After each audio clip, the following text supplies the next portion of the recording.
Yo soy Axel Velasco, vengo de parte del colectivo de revistas principal de Catarsis, produciendo el segmento cultural, en el cual vamos a hablar hoy de una obra que se llama Broken o El Necropoder. Este es uno de los proyectos del FONCA y lo dirige Darling Lucas.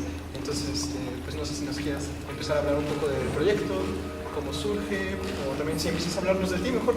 Ok, yo soy Darling Lucas, soy actriz egresada de la Escuela Nacional de Arte Teatral, el espacio maravilloso que nos cobija hoy. Y sí, soy directora al lado de Sixto Castro Santillán, que es también nuestro director de este proyecto Broken o El Necropoder. Y bueno, cuento en este momento con parte del equipo, Joatzi Balbuena y Leticia Olvera, que son artista multimedia y artista visual, que también están cobijando y colaborando con el proyecto. Bueno, pues en la multimedia escénica ya llevo un rato trabajando y justo por eso últimamente lo que más me ha interesado es hacer una combinación entre multimedia y documental, con lo cual el proyecto se me hizo como muy sugestivo y muy seductor en términos de que podíamos jugar con la imagen dentro de él como testimonio, como documento, pero también como desde un nivel performativo. Entonces, básicamente la multimedia para Broken es eso, un dispositivo que permite recorridos a través de una serie de pistas visuales que nos ayudan a acercarnos como a la temática que estamos trabajando. Perfecto. No sé si tú nos quieres platicar un poco de tu trabajo, Leti. Sí, yo soy artista visual de la Escuela Nacional de Artes Plásticas y me invitan aquí para trabajar en el espacio y la iluminación a partir justo del desarrollo, pues desde la visualidad performática a partir de las artes visuales, que son tal vez menos, se han involucrado menos con lo escénico y pues estamos como protegiendo ahorita esta parte performativa disciplinaria. Algo que a mí me encanta del proyecto, bueno, me tiene ahorita muy picado, es esto de la interdisciplinaridad, pero antes de abordar ese tema, no sé si nos quieres platicar más del proyecto en general, de dónde surge el título, cómo se te ocurre a ti, a qué hacer referencia directamente. Justo usar la palabra broken, que en inglés y que en español se traduce como roto. La historia es lo que justo platicamos en algún momento, ¿no? Estaba escuchando una canción que justo menciona la palabra broken y entonces habla, que ni siquiera recuerdo qué rola es, ¿no? Pero entonces habla de los cuerpos rotos y de estar roto y de esta poética, de qué es lo roto, ¿no? Lo roto pensado en el cuerpo. Entonces, surge esta inquietud, digamos que la palabra en inglés es un mero coqueteo, no tiene por supuesto nada que ver con otras cosas que se pueden leer desde tener una palabra en otro idioma, ¿no? Es como, pues eso. Pero en el sentido del término necropoder, encuentro un texto que es de donde se basa la mayor parte de la investigación, que es Ileana Diegues, con un texto que se llama Cuerpos sin duelo. Hay un capítulo específico que se llama escenarios, no recuerdo exactamente ahorita el capítulo, pero habla acerca de los cuerpos rotos y habla acerca de todos estos cuerpos que han sido encontrados y que se han estado exponiendo como en la sociedad para generar miedo. Y entonces Ileana Diegues hace todo un estudio súper interesante acerca del narcotráfico, porque el término de necropoder y todo esto está muy relacionado con el asunto del narcotráfico, y entonces explora específicamente el periodo de gobierno de Calderón y cómo es que en este periodo empezaron a aparecer muchísimo las narcofosas. Fue un periodo muy fuerte en el país de esta lucha en contra del narcotráfico, y me llama mucho la atención el término necropoder. Entonces me pongo a investigar y me encuentro con Akili Bembe, que es un filósofo camerunés, que hace toda una disertación acerca de este tema y tiene un ensayo que se llama Sobre necropolítica, el gobierno privado indirecto. Son 2 ensayos y entonces ahí explica qué es la necropolítica, de dónde viene, cómo surge, específicamente lo dice con la comunidad a la que él pertenece, y expone a través del miedo, ¿no? Exactamente, y entonces expone una serie de conceptos y de cosas que yo empiezo a identificar no como experta en el tema ni como alguien que entiende y sabe y leyó y se súper empapó, sino más bien como un ciudadano que se pregunta, ¿qué es esto de necropolítica? ¿Cómo me lo están explicando aquí? ¿Y cómo yo lo entiendo en la sociedad? Y entonces a partir de ahí empiezo a involucrarme con un sociólogo de la Escuela Nacional de Antropología que da conferencias, que dicta conferencias actualmente acerca de necropolítica, con una tanatóloga, que ella me habla acerca de cómo es que el dolor infringe en estos campos necropolíticos en los que estamos, y con otras disciplinas, con un psiquiatra que nos habla acerca de dónde se genera el dolor en la cabeza y en el cuerpo, y toda la cosa de la interdisciplina se empieza a entretejer así, ¿no? Entonces digamos que decidimos usar el término necropolítica porque también sabemos que cuando tú escuchas esto, te preguntas, ¿y esto de dónde viene? ¿No? O sea, necropolítica, ¿qué me suena? Y yo como un ciudadano común, ¿cómo es que me relaciono con lo político? ¿No? Porque muchas veces pensamos que nuestra relación con lo político está alejado porque no somos expertos, y no. Porque es solo algo representativo, ¿no? Exactamente, o sea, la política entendida como una cosa en la que la sociedad tiene la injerencia totalmente, o sea, la política no tiene que ver en este sentido, o como lo estamos intentando trabajar, lo político, no desde la cosa de unos expertos o de los partidos políticos, el gobierno, sino lo político como una comunidad de personas que establece reglas y que se rige a partir de eso e intenta avanzar como sociedad, ¿no? Esta obra tiene pues ese reclamo directamente al revisar el hecho histórico, ¿no? Del asesinato de Debbie, ¿no? Leslie. Sí, por supuesto que hay una intención de denuncia, sin embargo, nuestra denuncia en la escena va hacia exponer qué es lo que está pasando, pero poner como punto central el asunto del dolor y la resistencia, ¿no? O sea, cómo resistir al dolor es un acto político y también es un acto transgresor, ¿no? O sea, cómo es que soy capaz de identificar el dolor en un otro, pasarlo a mi propio cuerpo, intentar expresarlo a partir del movimiento, no quedarme con ese dolor, sino transformarlo en otra cosa, transformarlo en canto, transformarlo en imagen, transformarlo en luz, transformarlo en palabra. Sí, justamente este reclamo solo se puede hacer desde un ámbito estético, ¿no? Y a partir de ello hace un reclamo pues ético en la sociedad, ¿no? ¿Cómo vamos a responder ante estos casos, ¿no? Yo recuerdo que en el brevario que me dieron sobre tu obra se mencionaba esto de hacer del observador, o bueno, del público, un asistente activo. No sé si quieras hablar un poco en eso. Tiene que ver con... tiene que ver con el perfil un poco que tiene la obra, en donde la cosa sucede a través de un recorrido.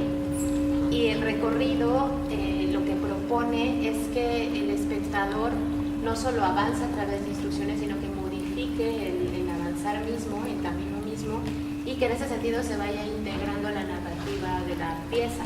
Entonces, es el espectador el que en ocasiones hace uso de la luz para generar oclusiones, sombras.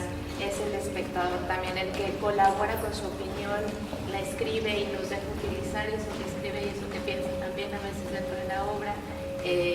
Digamos que el espectador transita, habita, hace uso y genera con el dispositivo parte de la narrativa. Es una narrativa además que conduce a través de un coro acciones que lo mismo van definiendo momentos en la obra, lo mismo que permiten espacios donde no se sabe qué puede suceder. Sí, y además yo veo que la obra está dirigida pues, principalmente a jóvenes, bueno, digo, es la población en general, pero creo que podría apelar más a la juventud, en tanto es una situación de la cual nos apropiamos. Decíamos que pues, lo que sucede con Leslie sucede en Seúl, ¿no? Entonces tiene que ver directamente con la población universitaria de este país. No sé si ustedes vean como alguna respuesta o alguna necesidad de reclamar directamente a la juventud o ciertas responsabilidades, no sé, una necesidad estética dentro de la obra hacia ellos directamente. Sí, es decir, desde la configuración del equipo de trabajo, todo el coro de performers son gente joven, o sea, todos son estudiantes, universitarios. Nos pareció muy importante vincular esto con la juventud de entrada porque particularmente yo me siento muy cercana, ¿no? a los chavos. Soy maestra de muchos de ellos o fui su maestra, y entonces este contacto directo con ellos esta responsabilidad de cuando tú tienes a un grupo de gente a tu cargo, que no solo es, bueno, vengo y te enseño cosas académicamente como el programa lo dice, sino cómo es que esto que a mí me hace estar en este momento en esta aula de clases enseñándote algo que yo aprendí en la universidad que tiene que ver con otras cosas, cómo es que esto se brinca la barda y va más allá de solo enseñar lo que el programa de estudios dice que te enseñe, sino intentar sembrar una cosa que haga que los chavos empiecen a cuestionar más allá del mero salón de clases. Yo pienso que si uno tiene la oportunidad de que alguien 5 minutos de su atención te la preste y tú tienes ese chance de que alguien escuche decir, pues no les voy a hablar de la sombra 46 del personaje de Hamlet, eso también, ¿no? Pero ¿qué hay más allá? O sea, ¿cuál es mi responsabilidad social como docente y como actriz con un grupo de gente que decide prestar su atención y sus cuerpos? Y entonces es ahí donde yo veo una gran posibilidad, donde yo digo, es aquí, ¿no? Es aquí en donde en este momento de mi vida está la posibilidad de compartir mis inquietudes, que a la vez se vuelven inquietudes con ellos, ¿no? O sea, como esta cosa redonda de no yo el poseedor de conocimientos, sino yo entiendo algo, tú entiendes otra cosa, juntemos estos conocimientos y hagamos cosas, ¿no? O sea, borremos un poco la línea de yo el que lo sé todo y tú el que vienes a aprender, sino hagamos esto. O sea, lo que les comentaba hace un momento, ¿no? Con que un chavo de los chicos que están participando en este proyecto salga de aquí y entonces diga necropolítica, cuerpo, denuncia, hablar, lesbi, mamá, dolor, resistencia, política, con eso ya se hizo algo, ¿no? Porque van y entonces lo reproducen y lo cuentan y lo dicen y lo bailan y lo cantan y lo actúan y se vuelve comunidad. Borramos las líneas de nosotros somos los artistas, los que hacemos, si usted, no, borramos eso y decimos somos comunidad, somos gente, digamos el mensaje. Otro de los temas que quería mencionar era, pues tú eres becaria del FONCA, ¿no? ¿Cómo ha resultado este trabajo? ¿Te ha ayudado para lo interdisciplinario? ¿Ha sido muy costoso? ¿Es un gran apoyo? También, pues la crítica que haces es directamente a la sociedad y es en parte al gobierno, ¿no? Pues, Sí. a la política, entonces, pues es usar sus recursos para referir a ellos. Claro. ¿Cómo te ves con este ámbito? Mira, fue una cosa muy, muy interesante. Cuando estaba trabajando con el antropólogo y estábamos estudiando los casos de necropolítica, ellos decían, el Estado espera que tú hagas lo que ellos te van dictando que hagas. Es decir, en redes sociales, en la televisión, en todos lados empiezan a lanzar pequeñas bombas para despolitizar. Es decir, yo asumo una postura ante el mundo y entonces lanzo una provocación para ser atacado, ¿no?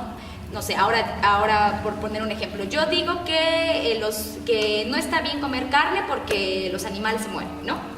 Y entonces el Estado genera especie de bombas o de cosas para que todos los otros grupos que no piensan igual que yo empiecen a atacar y entonces en lugar de juntarte con el que piensa distinto a ti e intentar establecer vínculos con aquel que dice no, pero la carne, ¿cómo no? La proteína, ¿no?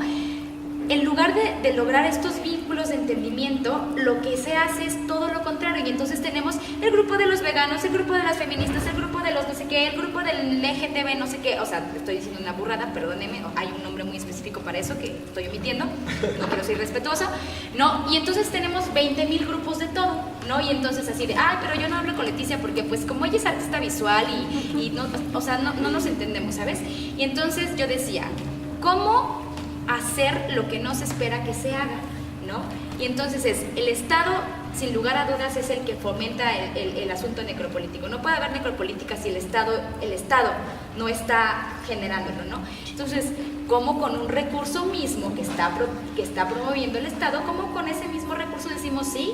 Pero eso que tú estás haciendo, ese apoyo que tú me diste de alguna manera también al mismo tiempo va a servir para criticarte, ¿no? Y en este caso no estamos haciendo una crítica en el sentido de sí, ustedes, o sea, en una cosa panfletaria. Más bien, todo esto se está decantando ante un punto estético, desde un punto estético, desde un entendimiento más visceral, ¿no? Desde un entendimiento que no va a los datos, a las cifras, al decir un montón de estadísticas. Eso tú vas en la computadora y googleas y lo encuentras y no necesitas ir a perder hora y media de tu vida a una obra, o sea, eso no lo necesitas, lo googleas y está.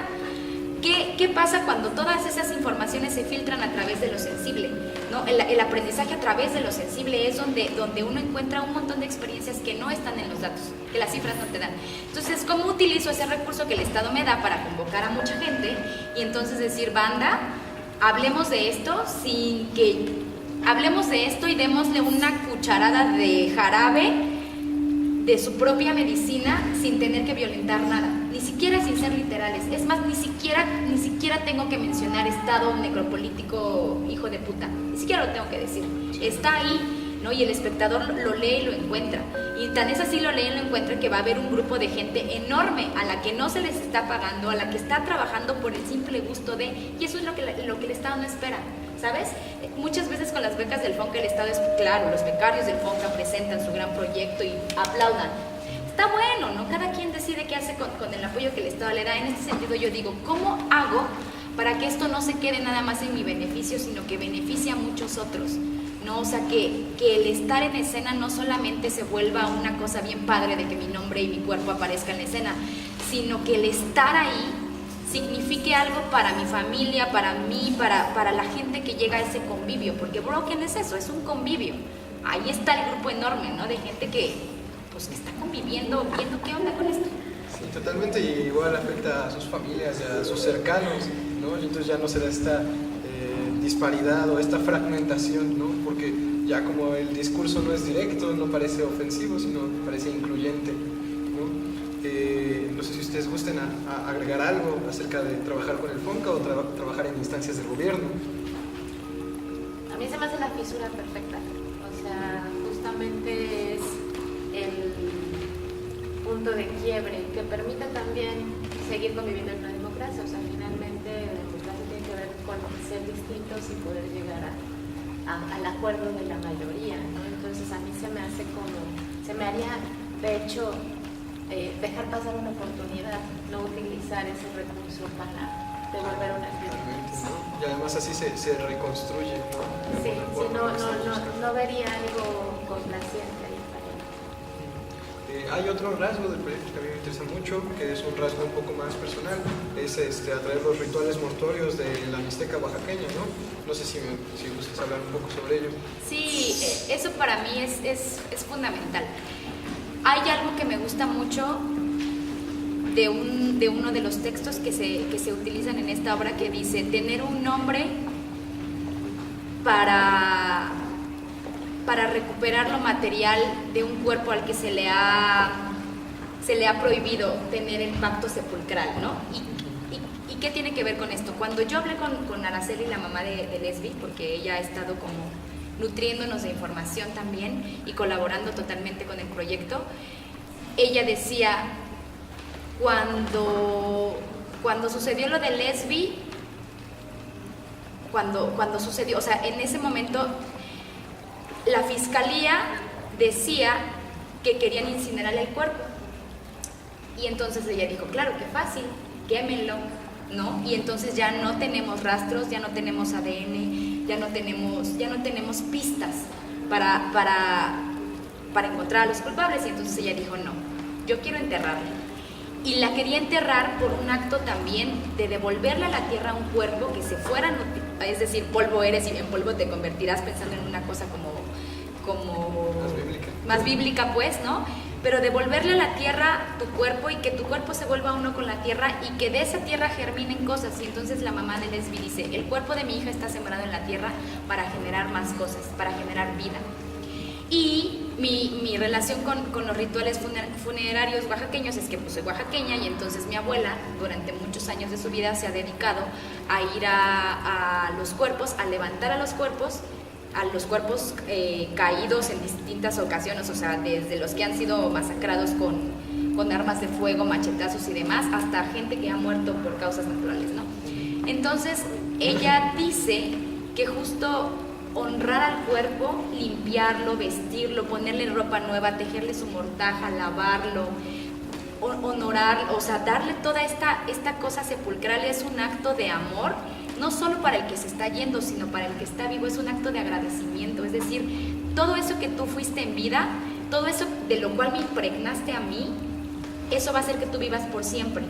Y saber que hay un lugar en donde tu cuerpo está depositado y yo poder ir a tener esta conexión del inframundo contigo es necesaria y es importante, y nos hace un vínculo, nos hace un ciclo constante, ¿no? Jaime Sabines decía que uno no pertenece a ningún lado hasta que tiene un muerto en una tierra. Y entonces, con toda esta tradición del muerto, de enterrar, y de que no es una cosa triste totalmente, ¿no? O sea, uno va a un funeral y por supuesto que están los dolientes llorando, pero en la tradición oaxaqueña tú vas a un funeral y es fiesta. O sea, tú vas y tú sabes que vas a tomar cerveza y que vas a tomar mezcal y que vas a bailar, y que en algún momento cuando la gente está en esos momentos más álgidos, llega la música de viento y tocan y la gente zapatea y comes. Comer es fundamental, ¿no? Él ya no puede, tú sí, tú estás vivo, celebra la vida, celebremos la vida aún así con todo ese dolor. O sea, es como esta cosa... Para llevar el proceso de duelo, ¿no? Para llevar el proceso de duelo, pero justo cuando la tanatóloga decía, cuando alguien se muere, uno no le llora al muerto, uno se llora a sí mismo. ¿No? Uno se llora a sí mismo por todo con lo que uno se queda, y entonces... pues las flores, el mezcal, la carne, todo eso es parte de los rituales oaxaqueños, pero también las flores se vuelven... Hay una cosa muy bonita que dice, la gente le lleva más flores a los muertos que a los vivos, porque es más duro el arrepentimiento que la gratitud. Y entonces es cuando yo digo, claro, ¿no? O sea, el arrepentimiento está cabrón. O sea, ¿por qué en vida no somos capaces de estrechar manos, de abrazar, de agradecer, de dar flores, ¿no? ¿Por qué entonces las grandes coronas fúnebres y todo eso? Pues sí, porque también como humanos tenemos un montón de cosas rotas dentro de nosotros, ¿no? Entonces, utilizar el asunto de esto, del referente del funeral oaxaqueño, para mí es una metáfora de decir, yo misma me voy a enterrar, yo misma me voy a hacer un funeral, pues, o sea, mi cuerpo será enterrado y puesto en la tierra y transitará por un montón de espacios, como una manera de ritualizar y de agradecer y eso, ¿no? De circular la cosa de la vida. Totalmente, y además esto igual es un desafío al necropoder, ¿no? Porque no es una cifra, no es un sin nombre, no es un cuerpo más, sino se logra concretar el enterramiento y sí, decir, esta es mi tierra, ¿no? Porque yo no me llevo a mis muertos, están enterrados aquí, ¿no? Hay una pertenencia directa, y con eso también hay un cierre, ¿no? Yo veo eso muy, muy importante. Pues ya, para terminar, no sé si quieran dar algún tipo de conclusión. Leti. No, pues habría que invitar. Sí. Yo creo que es muy importante la posibilidad de vivir la experiencia, porque no son, digo, es un trabajo que tiene edad, un año trabajado, nos invitó a mitad del proceso y nos hemos ido sumando cada vez más y más personas, como los chicos que están aquí, pero tiene algo de inmersivo y de propio que tiene que ver con que los recorridos son muy orgánicos, tal vez, ¿no? O sea, como que hay una sensación de regenerarse de la propia pieza todo el tiempo. No es una obra de teatro cerrada, no es una puesta en escena formal, es una experiencia donde justo se invita al público a vivir de manera inmersiva el propio duelo de los otros, del ajeno y el propio. Entonces empiezas a ver la otredad desde lugares distintos, filosófica, teórica, estéticamente, ¿no? ¿Quién es ese que está enterrado? Que también en algún punto seré yo. Entonces, también tiene, dentro de toda esta discurso político, que sin duda lo tiene, también tiene un discurso estético que también se vuelve un consuelo para nuestras propias formas de ver la muerte de nosotros, y más en circunstancias tan violentas como ha sido la milesia, ¿no? Entonces sí es como una invitación a hacer comunidad. Sí, porque vemos el duelo compartido, ¿no? En ese momento, y ya también asimilamos nuestro propio duelo, ¿no? Nuestras propias pérdidas. Es muy fuerte, porque en el proceso de investigación estética, que fue en el que más nos metimos ya el equipo más cercano a Darwin, sí se volvió como un poco un vómito de todos, ¿no? Ujú. De cuál es nuestra percepción de la muerte y del otro. Entonces todos hemos ido como sumándole porque son piezas que nos pertenecen. O sea, nada es ajeno de lo que estamos proponiendo ya en el recorrido que se va a vivir en el espacio. Y además es imposible que alguno de nosotros no esté dañado o que no se haya visto alcanzado por esta sociedad tan violenta que estamos viviendo hoy día.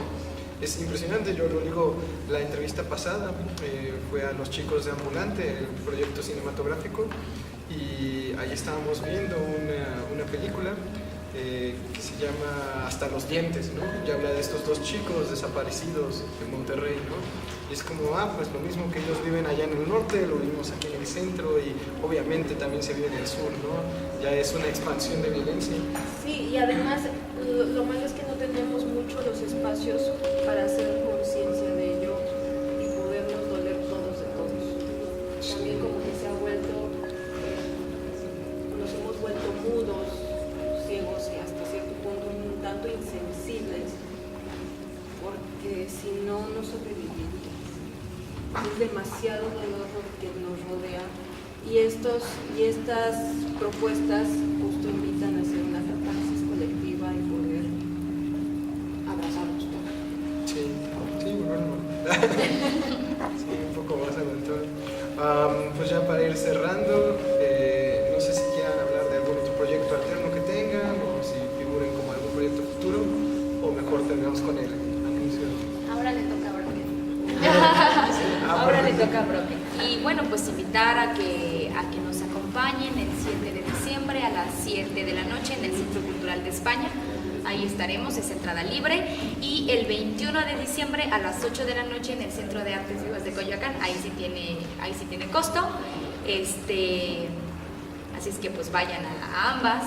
Porque justo lo padre de Broken es que lo que sucede en un lugar no se va a repetir en el otro. O sea, es decir, se tomarán elementos, pero será otra obra distinta y entonces eso también es lo interesante, estar viviendo y muriendo cada vez que pues suceda Broken. Sí, una última pregunta, ¿por qué solo 2 funciones? Pues porque hasta el momento son los espacios que se han pactado, esperemos que haya más. También otra cosa pues, importante decir, ¿no? O sea, tener espacios en este país para presentar proyectos. Muchos que hablan de estos temas nos hemos encontrado con instituciones o con espacios que, si bien no nos dicen no, ha sido un poco temerosa la cosa. Es decir, hablar acerca de un feminicidio que sucedió en la Universidad Nacional Autónoma de México, proclamada la casa de estudios de bla, bla, bla, bla, bla, no es cosa fácil, porque por supuesto empieza a abrir y atar cabos, ¿no? ¿Quiénes fueron? ¿Por qué fueron? ¿Qué pasó? ¿Qué seguimiento le han dado al caso? Sí, ¿cómo sigue su impune? Hacer ruido. ¿Cómo es que tenemos la universidad con el mayor número de homicidios del mundo? Dentro de, ¿no? Entonces hay cosas que también se vuelven trabas, pero esperemos que se abran espacios y seguir pudiendo hablar de esto. Venga, pues nos veremos el 7. Muchísimas gracias. Gracias, chicos. Gracias.